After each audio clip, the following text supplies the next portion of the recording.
আজকে অনুষ্ঠান দেখতে গিয়ে আমাদের সঙ্গে কি হলো চলো তোমাদেরকে প্রথম থেকে বলি। আমি বাড়ি থেকে বেরিয়ে পড়লাম অনুষ্ঠান দেখার জন্য। তো অনুষ্ঠান শুরু হয়ে গেছে, তোমরা দেখতে থাকো।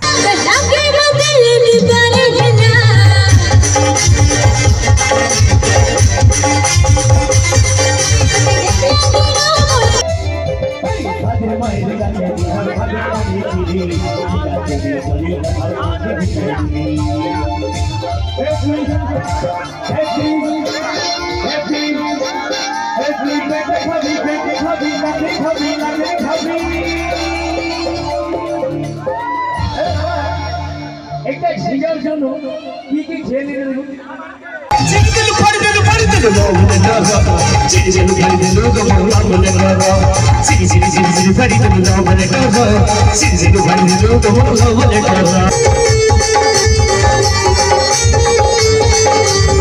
আর কত লোকজন অনুষ্ঠান দেখতে এসেছিল তোমরা দেখতেই পাচ্ছ। সেখান থেকে বেরিয়ে পড়লাম বাড়ি যাওয়ার জন্য। আমরা পুরো 7-8 জন একসঙ্গে এসেছিলাম। এত অন্ধকার, এখন ঘড়িতে কয়টা বাজে দেখেছো তো। বাড়ি যাওয়ার সময় রাস্তায় আমার বন্ধুরা বোম আমার কাছে রেখে দিয়েছে, তো বোমটা আমার পায়ের পাশে ফাটলো।